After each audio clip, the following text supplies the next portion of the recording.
दोस्तों, सरस्वत एकेडमी के इस ऑनलाइन प्लेटफॉर्म पे एक बार फिर आपका स्वागत है। आज हम जो टॉपिक डिस्कस करने जा रहे हैं वो है Kepler's law of planetary motion या केपलर के ग्रहीय गति के नियम। अब कौन कौन से लॉज है उन सब के बारे में यहाँ पर डिस्कस करेंगे और उनको यहाँ पर हम डिराइव भी करेंगे। तो बिना किसी देरी के मूव करते आज के हमारे इस लेक्चर की तरफ।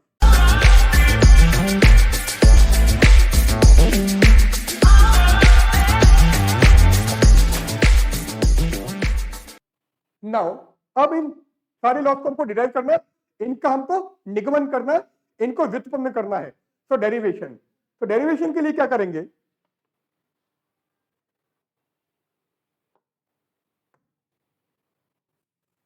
ये मेरा सन है, फिल कर देता हूं मैं इसको, ये सन, ये सूर्य हो गया एंड इसके चारों तरफ हमारा प्लेनेट रिवॉल्व कर रहा है।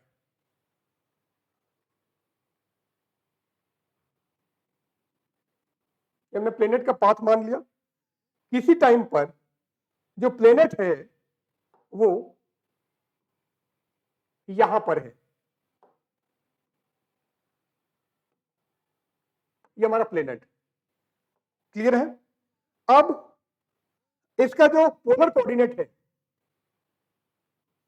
पोलर कोऑर्डिनेट क्या होता है, ध्रुवीय निर्देशांक क्या होता है, आर तो इसका पोजीशन वेक्टर और थीटा एंगल। तो पोलर कोऑर्डिनेट मतलब आपको कोऑर्डिनेट आर एंड थीटा के टर्म्स में देना है। तो एक्स एक्सिस के साथ में जो एंगल बना रहा है वो थीटा, एंड सन से जो प्लेनेट को जोड़ने वाली जो लाइन है उसका पोजीशन वेक्टर ये स्थिति सदिश हमारा आर है। नाउ ये आर कैप मान लेता हूं, और प्लेनेट का जो मास है, ग्रह का जो द्रव्यमान है वो हमारा क्या एम है। Now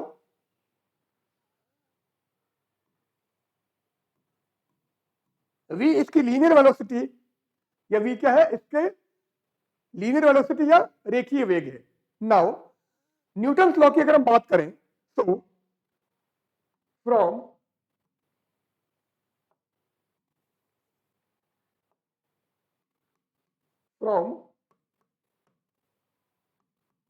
Newton's law of gravitation,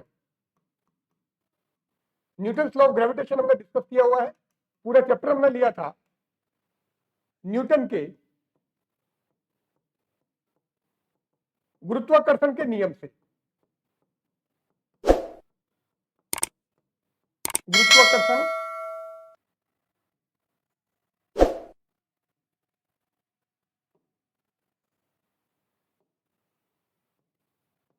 Newton के गुरुत्वाकर्षण के नियम से।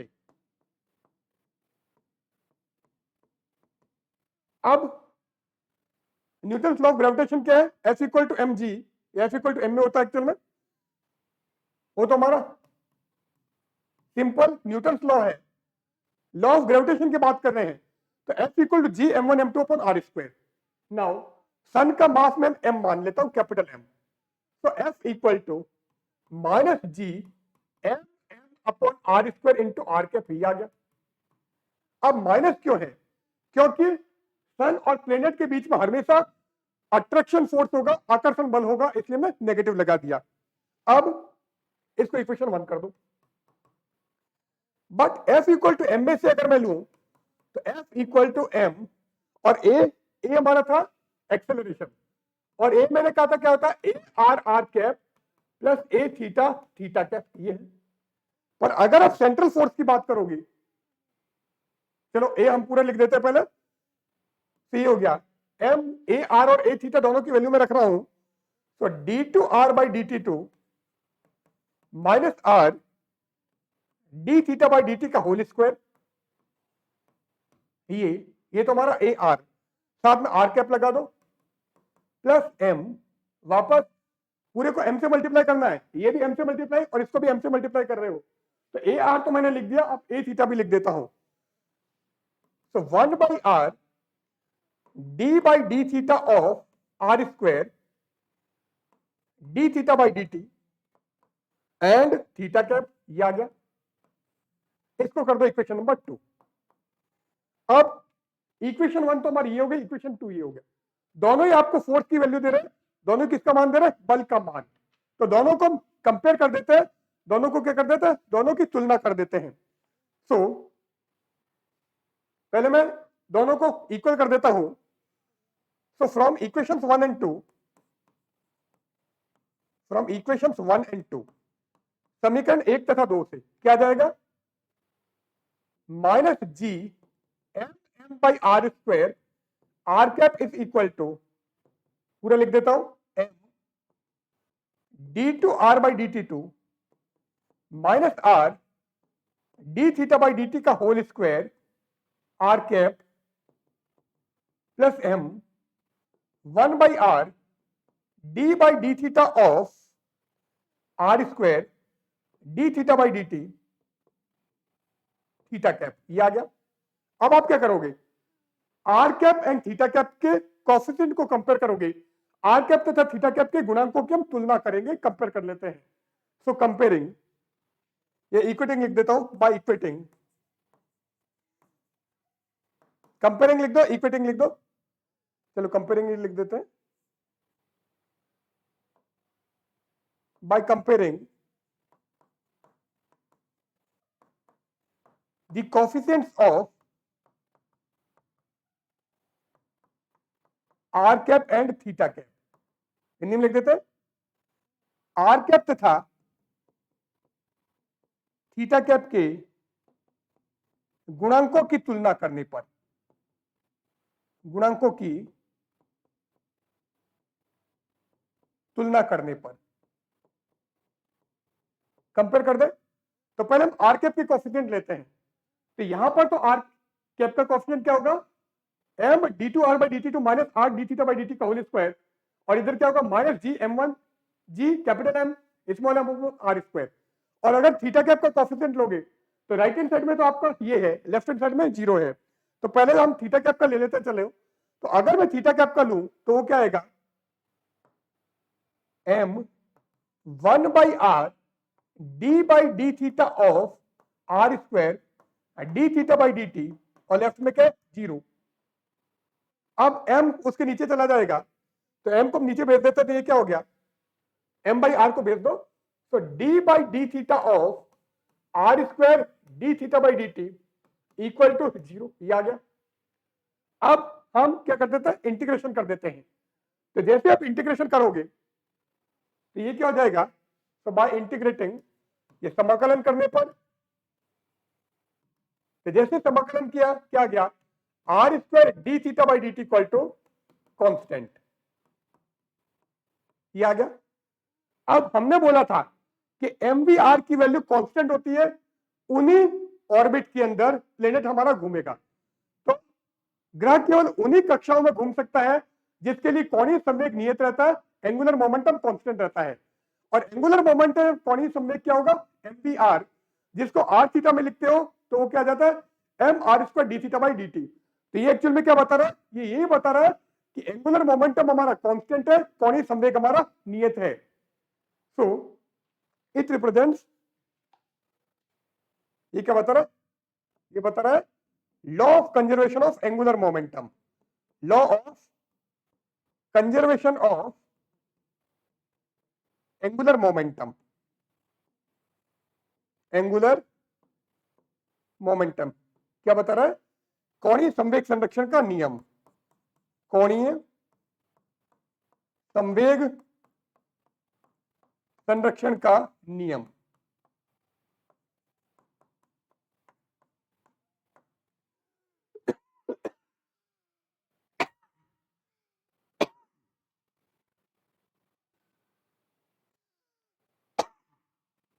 और जो कांस्टेंट है, इस कांस्टेंट को मैं ए बोल देता हूं।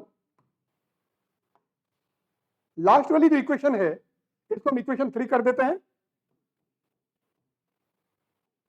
एंड इसको आप कर दो इक्वेशन नंबर 4, ये 4। अब अभी हमने क्या किया था, थीटा कैप का कोएफिशिएंट लिया था, अब हम आर कैप का कोएफिशिएंट लेते हैं। तो by equating the coefficient of r cap of r cap, तो क्या कर रहे हैं, आर कैप के गुणांकों की तुलना करने पर, पहले थीटा कैप का लिया था, आर कैप के गुणांकों की तुलना करने पर, किसमें, इक्वेशन 4 में। तो इक्वेशन 4 में आर कैप का अगर मैं कोफिशिएंट लूंगा तो लेफ्ट में तो क्या minus G capital M small M upon R square, right में M D two are by D T two minus R D theta by D T का होल स्क्वायर। अब स्मॉल एम दोनों side में cancel हो जाएगा, तो क्या बच जाएगा, ये बच गया minus G M upon R square, और राइट हैंड साइड में हमारे पास में है D two are by D T two minus R D theta by D T का होल स्क्वायर, ये बचा हुआ है। इसको हम कर देते इक्वेशन नंबर 5। अब हम लेंगे केपलर सेकंड लॉ, ये लॉ ऑफ एरिया। अब ये इक्वेशन हमने निकाल दी है, अब हम क्षेत्रफल का नियम या केपलर का द्वितीय नियम निकालते हैं। तो केपलर सेकंड लॉ की हम बात कर रहे हैं, ये लॉ ऑफ एरिया की बात कर रहे हैं। सो पहले हम एरिया निकाल देते हैं।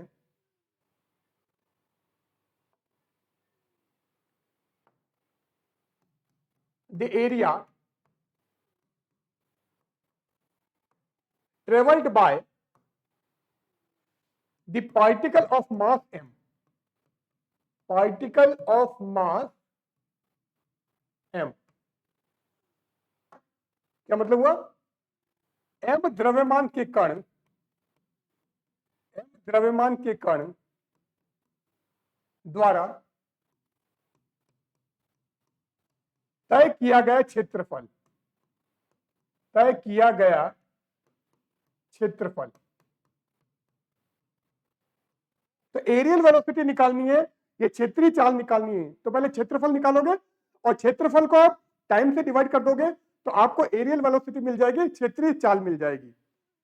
सो ds इक्वल टू, अब ये कैसे आया,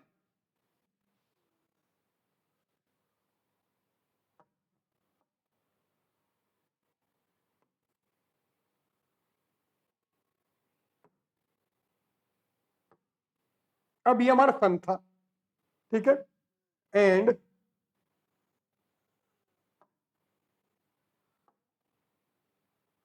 यह हमारा प्लेनेट था, ये प्लेनेट यहां से यहां चला गया, ठीक है।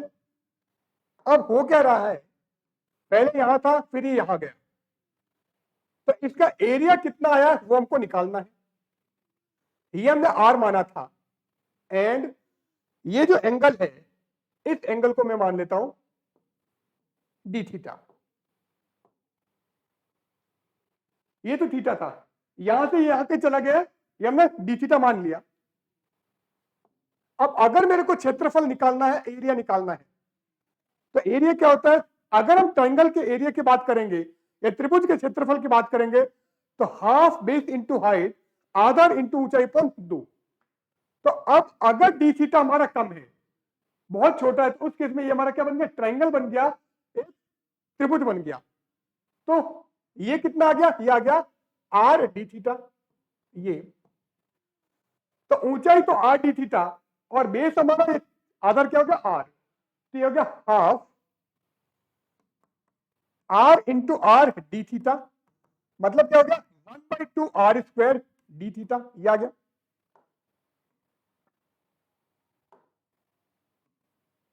अब आर स्क्वायर डी थीटा क्या है,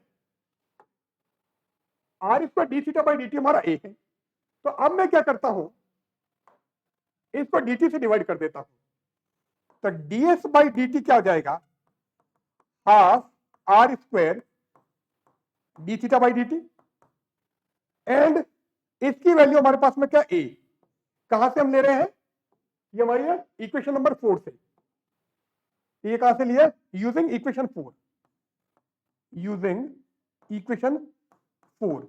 तो समीकरण 4 से हमने निकाला, ये हमारा ए आ गया, it mean ds by D T हो गया a/2। अब a कांस्टेंट है तो a/2 भी हमारा क्या होगा, कांस्टेंट होगा, ये कांस्टेंट, और ये हमको प्रूव करना था।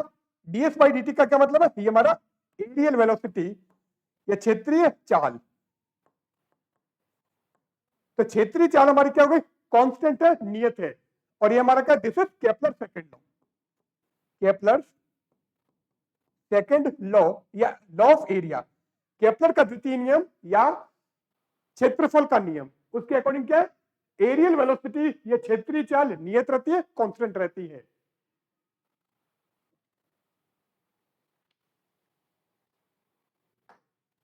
नाउ केपलर फर्स्ट लॉ और law of elliptical orbit, Kepler का प्रथम नियम या दीर्घवृत्तीय कक्षक का नियम, ये हमको निकालना है।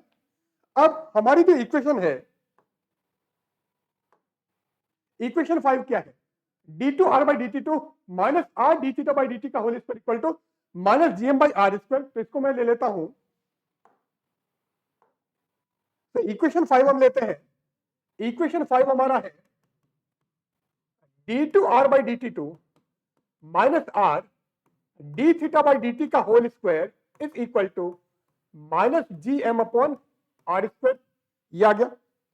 अब आप क्या करोगे, इसको अगर मैं इक्वेशन 6 मानूं, इसको 6 मान लो, चलो। Now let r equal to 1 by u, तो r को मान लेते हैं 1 बाई यू, ये माना। अब आपको क्या चाहिए, आपको चाहिए d2r बाई dt2, तो इसकी वैल्यू मैं निकाल देता हूं, और r d theta by dt की तो वैल्यू पहले ही पता है, तो पहले हम dr बाई dt निकालते हैं। तो यहां से अगर करोगे तो dr बाई dt क्या हो गया, 1 अपॉन यू का हो जाएगा minus 1 by you square du by dt।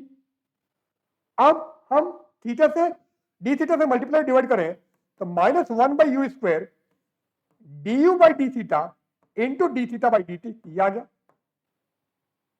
Clear है। अब आप क्या करोगे, डी थीटा बाई dt की वैल्यू अगर मैं निकालूं तो मेरे पास में जो वैल्यू है इक्वेशन 4 में, वो क्या है, r square D theta by dt हमारा ए है। तो इक्वेशन 4 में लेता हूं, तो इक्वेशन 4 में क्या है, r square D theta by dt क्या है, ए।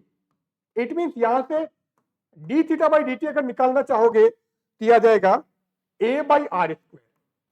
ये हम इक्वेशन 4 से ले रहे हैं, ठीक है। और ये वैल्यू आप रखो यहां पर, क्लियर है, यहां रख देते हैं। तो ये क्या हो गया, ये हमारा हो गया minus 1 by you square A by are square, और आर क्या 1 बाई यू, तो ये क्या हो जाएगा ए यू स्क्वायर, ठीक है। तो minus 1 by you square D theta by dt हो गया A U square, and D U by D theta अपनी जगह पर। अब आप यू स्क्वायर से यू स्क्वायर कैंसिल कर दो, तो D R by D T की वैल्यू हमको मिल गई, क्या मिल गई, ये आ गया minus A D U by D theta. अब आपको D R by D T नहीं चाहिए, आपको आर का सेकंड डिफरेंशियल चाहिए विद रिस्पेक्ट टू टाइम। तो वापस उसका डिफरेंशियल करो, तो अगर मैं डिफरेंशियल करूं तो क्या आएगा, D two are by D T two हो गया minus A D two U by D theta two into D theta by D T, ये है। और डी थीटा बाई डी टी की वैल्यू आप एक बार वापस रख दो, ये क्या है ए यू स्क्वायर, तो ये आ गया minus A square U square D two U by D theta two, और इसको हम कर देते हैं इक्वेशन नंबर 7। इक्वेशन नंबर 7 ये हो गया।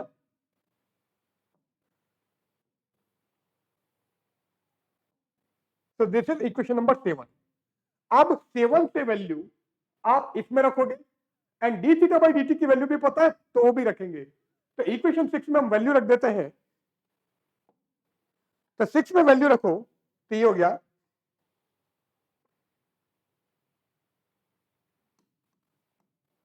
बाय यूजिंग,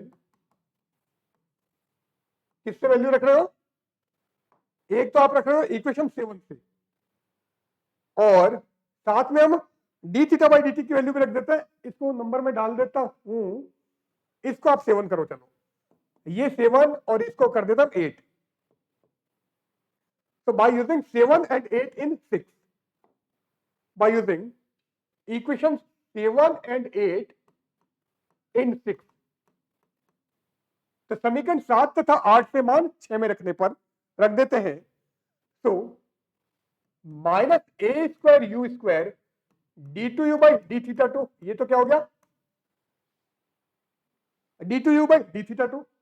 फिर उसके बाद में क्या था, माइनस आर, आर का मतलब 1/u, तो -1/u and D theta by D T क्या आ जाएगा, A U square, so A U square का होल स्क्वायर, और राइट में क्या है, -gm अपॉन आर स्क्वायर, और 1/r का मतलब u, ये आ गया। अब यू स्क्वायर आप कॉमन लेके कैंसिल करोगे, तो ये क्या हो गया, ये हमारा हो गया -a² u square d2u by D theta 2 minus, यहां पर आएगा a² u की पावर 4 और नीचे आपका u है, इसका मतलब ये हो गया -a² u cube is equal to -gm u square. अब आप a² u स्क्वायर से डिवाइड कर दो, ठीक है, so divided by a² minus भी ले लो, -a² u स्क्वायर, हिंदी में भी लिख देता हूं, -a² u स्क्वायर से भाग देने पर, कर दो डिवाइड, तो ये तो क्या हो गया, d2u by D theta 2 plus a² u square से डिवाइड कर रहे हो, यहां पर u क्यूब है तो a क्यूब बच गया, इज इक्वल टू, यहां पर हो जाएगा हमारा gm अपॉन a², ये आ गया, तो हमको ये इक्वेशन मिल गई है। अब यहां पर ये जो इक्वेशन आई है राइट हैंड साइड का कांस्टेंट, तो इसको हम कर देते हैं इक्वेशन नंबर 9, ये 9। अब इस टाइप की इक्वेशन का सॉल्यूशन हमने पहले भी निकाला था, तो अगर यहां पर इक्वल टू 0 हो तो सिंपल हार्मोनिक मोशन की इक्वेशन हो जाएगी, पर राइट में तो उस केस में हमारा जो सॉल्यूशन होता है x equal to a sin omega T या a cos ओमेगा टी होता है। अब यहां पर ये भी एग्जिस्ट कर रहा है, तो y equal to C F plus P I से निकालोगे तो ये वैल्यू भी उसमें यूज होगी, तो let the solution of equation 8, equation 9 माना समीकरण 9 का हल, 9 का हल। अब हल क्या है, इससे हमको u की वैल्यू मिलेगी, तो u जाएगा u जो कि एक्चुअल में 1/r है, तो आ जाएगा gm by a square plus b cos theta. पहले भी स्टेप का निकाला था, वहां पर b की जगह d था और cos थीटा माइनस थीटा 0 लिया था, और यहां पर हमारा थीटा 0 क्या 0 है, तो हमको ये मिल रहा है कांस्टेंट, यहां पर हमने b लिया है, ठीक है, d की जगह b ले लिया, तो u that is 1/r equal to gm by a square plus b cos theta, ये हमको सॉल्यूशन मिल गया। अब हम क्या करते हैं, इस पूरी इक्वेशन को मल्टीप्लाई कर देता है किससे, तो multiplied by a² by gm, तो a² अपॉन gm से गुणा करने पर, गुणा करने पर कर दो मल्टीप्लाई,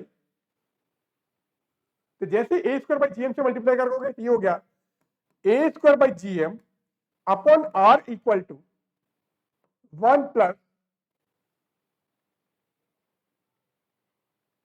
1 प्लस ये हो जाएगा a² बाई gm से मल्टीप्लाई कर रहे हो तो a² b upon gm cos theta, ये आ गया। अब हम क्या करें, इसको तो मान ले l और इसको मान लेते हैं r, ठीक है, तो ये हो जाएगा, so this is l by r equal to 1 plus e cos theta, ये आ जाएगा, एंड हियर l का मतलब हो गया a² by gm, and e का मतलब हो गया a² b upon gm। L को क्या बोलते हैं, ऑर्बिटल पैरामीटर या कक्षक प्राचाल, और ई को बोलते हैं इसेंट्रिसिटी या उत्केंद्रता।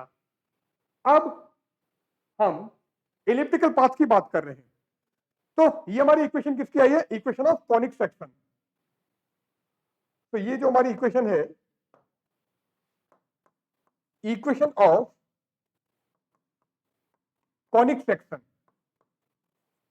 कॉनिक सेक्शन, या हिंदी में लिखे तो संकव परिच्छेद का समीकरण,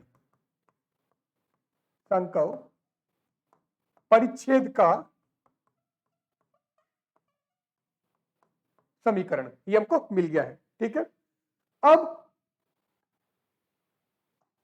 ई के डिफरेंट वैल्यू के लिए अलग अलग ये ज्योमेट्री होगी। सर्कल हो सकता है, पैराबोला हो सकता है, इलिप्स हो सकता है, या हाइपरबोला हो सकता है। क्या हो सकता है? वृत्त हो सकता है, दीर्घवृत्त हो सकता है, अति परवलय हो सकता है, या फिर परवलय हो सकता है। बट इलिप्स एंड सर्कल ही ऐसी ज्योमेट्री है जो कि आपकी बाउंड है, जो आपकी बद्ध है। तो वृत्त तथा दीर्घवृत्त ऐसी संरचना है जो बद्ध है। तो अगर उनके अकॉर्डिंग पार्टिकल हमारा मूव करता है तो हमेशा क्लोज्ड पाथ में होगा, एक बंद पथ में होगा। इसलिए इसका जो पाथ होगा वो क्या होगा? इलिप्टिकल पाथ होगा, दीर्घवृत्तीय पथ होगा। तो मैं नीचे लिख देता हूं,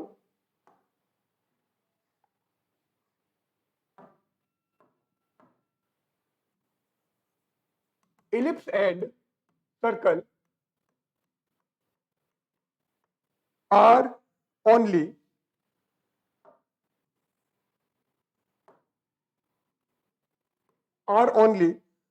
the geometry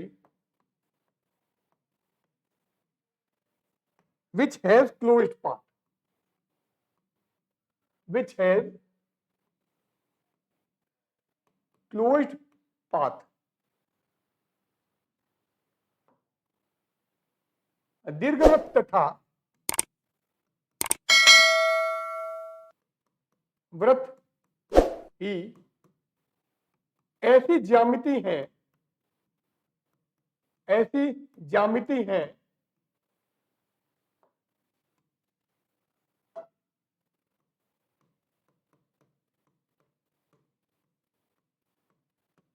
जिनका पथ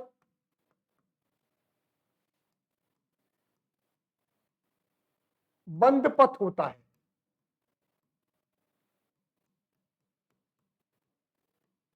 ठीक है, हाइपरबोला और कौन सा? पैराबोला। परवलय तथा अति परवलय बाउंड पाथ नहीं होगा। देयरफॉर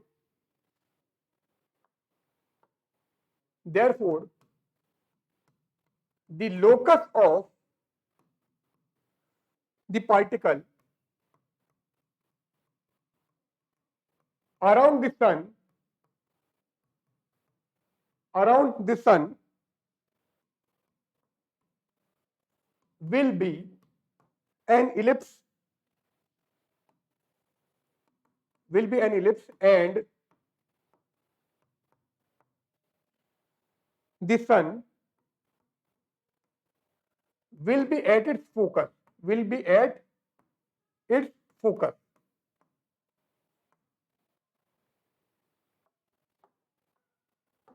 अतः सूर्य के चारों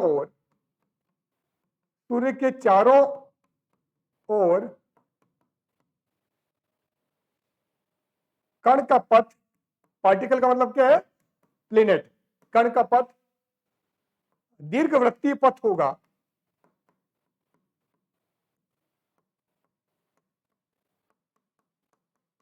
तथा सूर्य इसकी नाभि पर स्थित होगा। किसकी नाभि पर? इलिप्टिकल पाथ की नाभि पर, इलिप्टिकल पाथ के फोकस पर, इसकी नाभि पर स्थित होगा। और ये हमारा क्या? This is Kepler's first law. This is Kepler's first law. ये क्या है? यह केपलर का प्रथम नियम है, केपलर का प्रथम नियम है।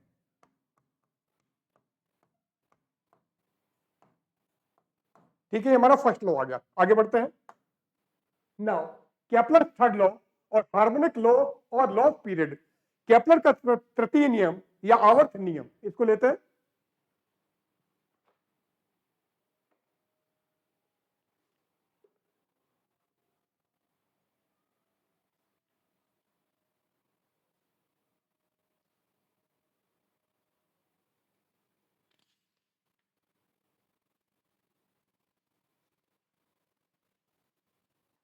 अब यहां पर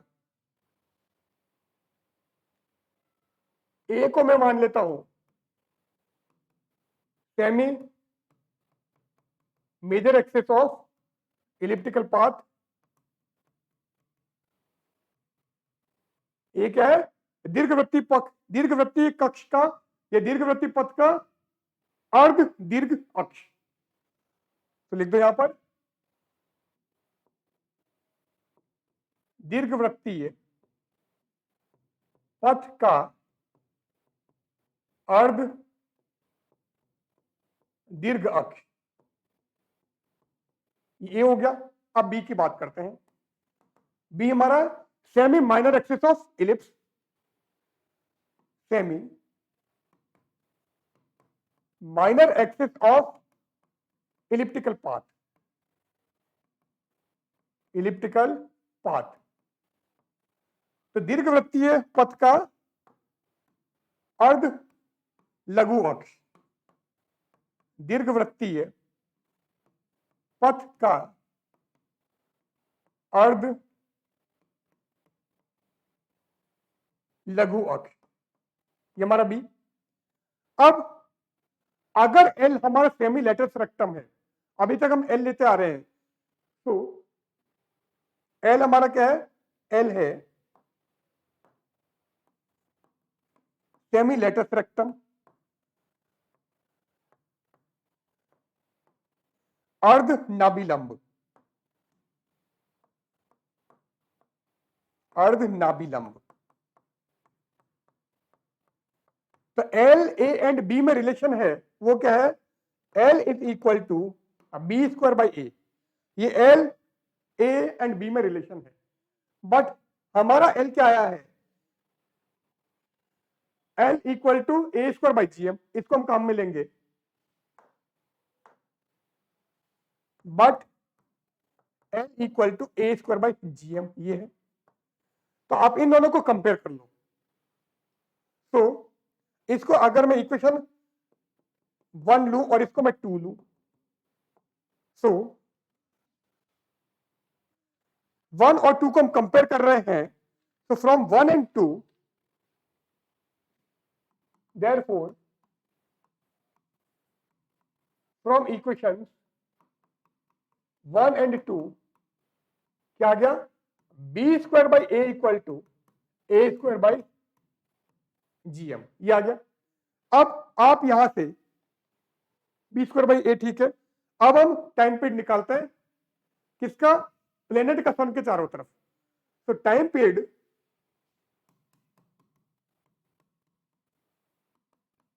ये आवर्तकाल क्या होगा? आवर्तकाल टी आ जाएगा एरिया अपॉन एरियल वेलोसिटी।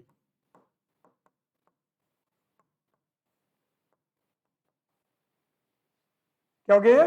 क्षेत्रफल अपॉन क्षेत्रीय चाल, क्षेत्रीय चाल, ये आ गया। अब क्षेत्रफल इलिप्स का पता है, क्या होता? पाई ए बी, जिसको आप चाहो तो एस लिख दो।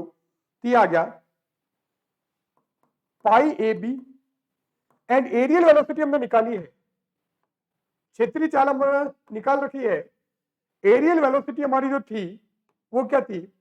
वो था a by two D S by D two, D S by D T, जो कि a बाई टू था।